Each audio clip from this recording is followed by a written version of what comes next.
Hello, welcome to applediaries.com. I'm Mariah. I'm currently reading this book online. It's The True Healing Art. It's by TRALL, MD. It's written in the early 1880s.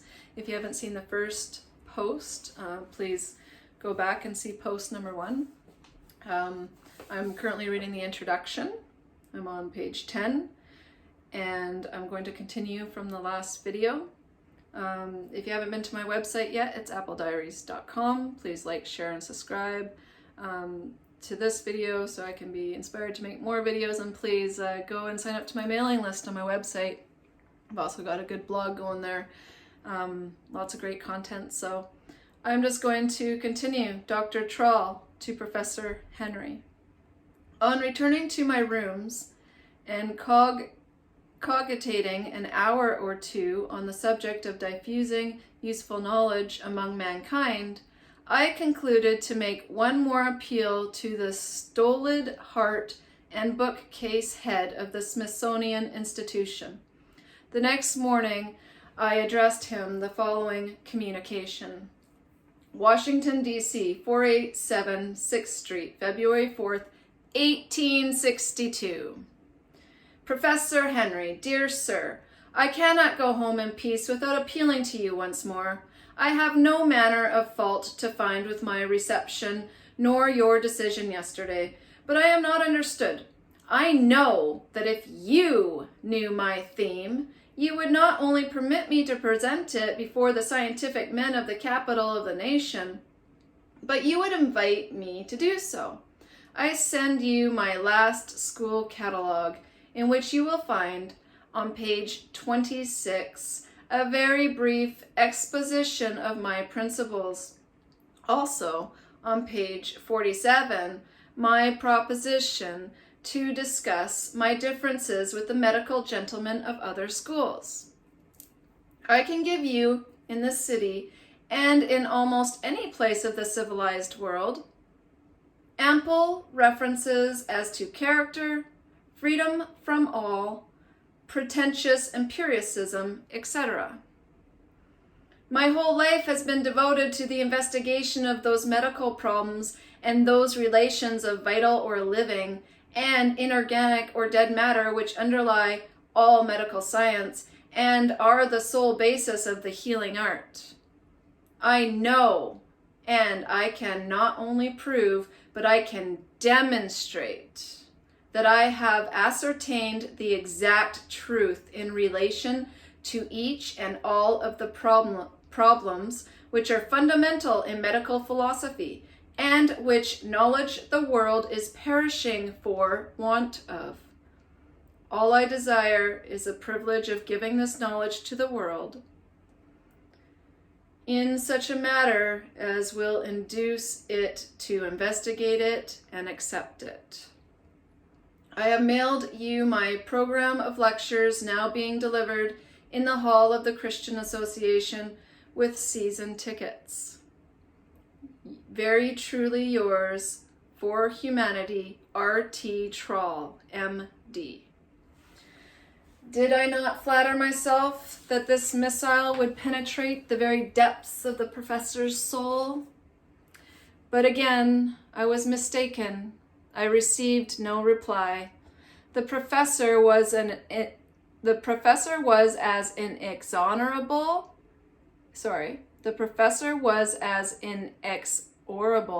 as the stone and brick and mortar of the splendid palace in which he dwells.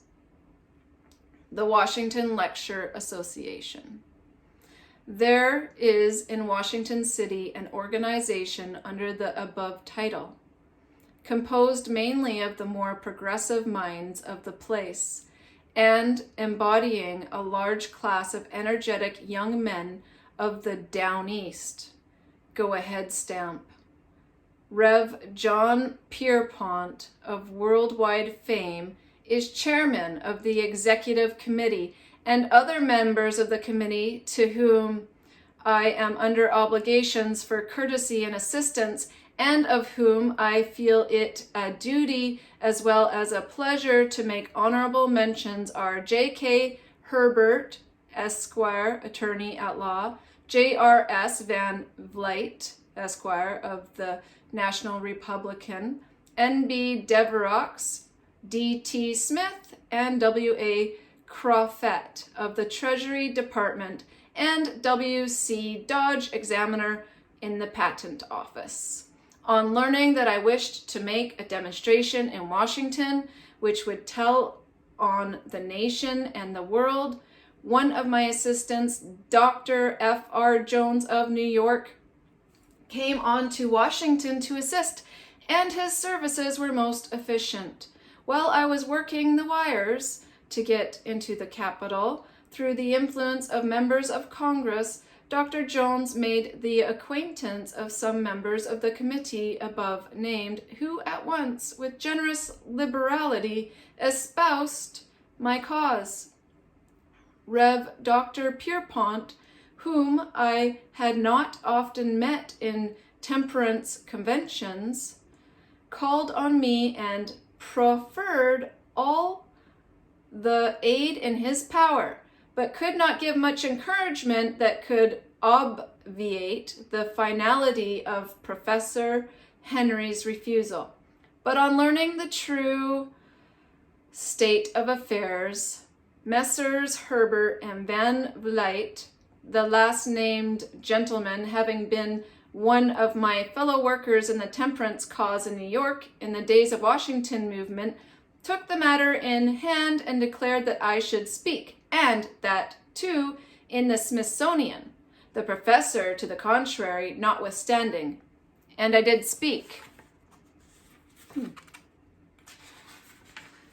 So we're still in the introduction, and this next title is Free Discussion. The gentlemen of the committee did not profess to be sufficiently familiar with my subject to judge of its merits, nor did they, in any manner, commit themselves to or endorse any of my peculiar isms or ologies. It was enough for them that I desired to present a new subject for the consideration of the people, and that I had been refused a hearing simply because my theme was unknown and hence, of necessity, unpopular. Free discussion was in issue, and this the committee was determined to see established on a basis never more to be questioned in the nation's capital. Forthwith a paper was drawn up and signed by all the members of the committee, with two exceptions, inviting me to deliver the next lecture of their course in the Smithsonian and to select my own subject. The day was gained. My victory was complete, thanks to the untrammeled souls of a few young men of the Washington Lecture Association. It is due to Mr. Herbert to say that, while all of the gentlemen named rendered all the aid I desired, he was especially active and vigilant, and devoted much time to preparing the way and making all needful preparations for the lecture.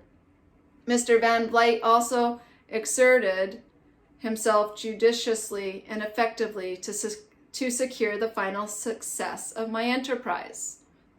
The next little title here is the lecture. I had never before faced so intelligent an audience. There were present many members of Congress, military officers, physicians of different schools, army surgeons, gentlemen of literary, scientific, and judicial distinction from different states, and a large audience of the most thinking and progressive people to be found in Washington. In such company I could not but feel at home, for I knew my theme would be appreciated, and I determined to talk so long as the audience could be kept together. I inquired how long a Washington audience could be kept patiently in their seats, and was informed that about 1 hour was the usual length of lectures in that place, and that the longest lecture thus far had been 1 hour and a half. The reader may judge of the interest felt in my subject when I state that the audience listened with profound attention 2 hours and a half, from 8 o'clock to 10:30. I am indebted to Reverend Dr. Pierpont for a very complimentary introduction to the audience, and to the politeness of Mr. Deverox for sending his private carriage to and from the lecture room. They had carriages. As my address was prepared with the view to publication, I will not dwell on the points presented, but if one can judge from the repeated plaudits of the audience, I had the full sympathy of at least 9/10 of the House. It is proper to add that, on occasion of the length of the address I had prepared, some portions of it were omitted in the delivery. These portions, however, related to details and illustrations and not to essential facts or primary principles. I should mention also that, on account of some previous disagreement among the members of the Washington Lecture Association respecting the subjects which were properly within the scope of their organization, a rule had been adopted disclaiming all responsibility for the doctrines and sentiments which any speaker might introduce. This fact will explain my allusion in the opening paragraph, RTT. So, there's no chapters in this book, it's just the true healing art, and the book begins. I'm 11 minutes in. I might as well just read until 15 minutes and then stop there. So let me just begin. I am very thankful, Mr. President, for this introduction and especially for this disclaimer. It is what I am accustomed to, and it makes me feel at home.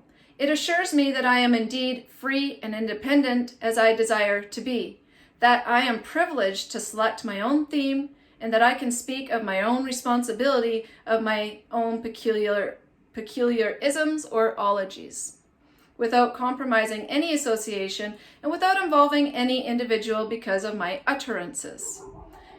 And I am very grateful, ladies and gentlemen, to the members of the Washington Lecture Association for having prepared the way for free discussion in this place, even for the presentation of the most radical subject that can be named, the ne plus ultra of altruism, and, moreover, for the appearance on this stage of the most unpopular speaker who could be introduced on this platform, for I have been so long contending against what I deem to be popular errors that I am now unpopular as it is possible to be. I have nothing more to lose, and am, therefore, thoroughly free, and can afford to be honest and to keep a conscience, knowing that any change which occurs henceforward must be in the direction of popularity.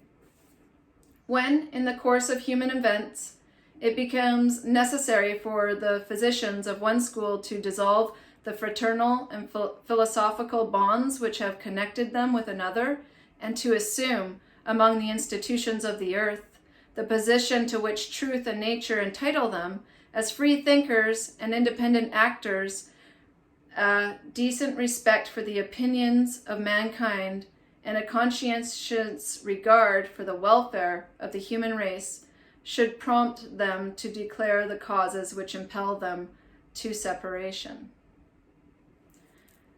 I hold these truths to be self-evident, or at least susceptible of positive proof and absolute demonstration, that the doctrines and theories commonly entertained among men and taught in medical schools and books and practiced by the great body of the medical profession, and which constitute the so-called science of medicine, and on which the popular practice of the so-called healing art is predicated, are untrue in philosophy, absurd in science, in opposition to nature, and in direct conflict with every law of the vital organism, and that these are the reasons, and the only reasons, why medical science does not progress as all other sciences, why success in the healing art bears no due relation to the advancement of all of the collateral sciences, and to the progress of intelligence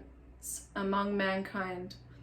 Why medical theories are ever changing, why all of its assumed principles are in controversy, its hypothesis in dispute, why its fundamental rules and primary premises are wholly overlooked or misunderstood, and why its application to the cure of disease and the prevention of health is so uncertain, so dangerous, often so fatal, and, on the whole, so vastly more injurious than useful to the world.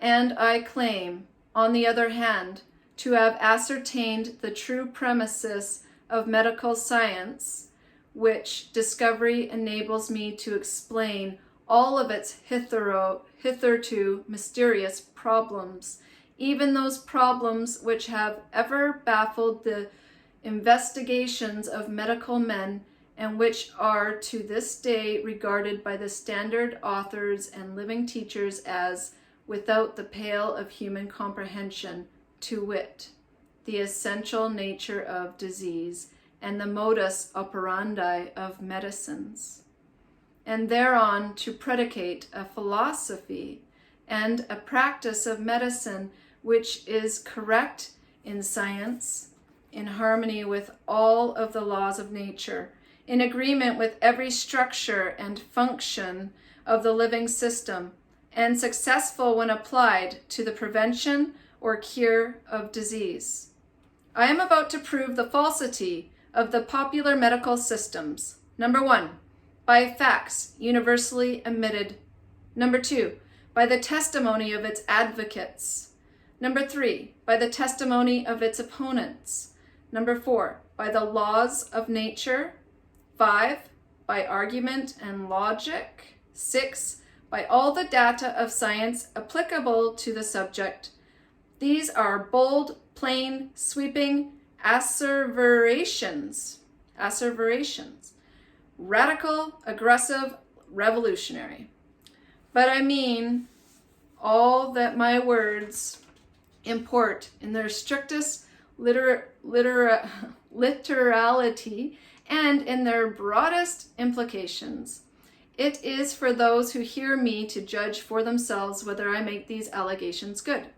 But I do now and here, as everywhere, most respectfully, yet most unreservedly, challenge the whole scientific world to meet the issues which I shall present. It's a good place to stop. I'm not gonna, actually I might do one more video quickly right now, just to kind of get the ball rolling. So video's long enough. I'll see you in the next video. Please like, share, and subscribe. And I'll try and leave some things in the description box below, some links for you to click on. Happy healing, everyone.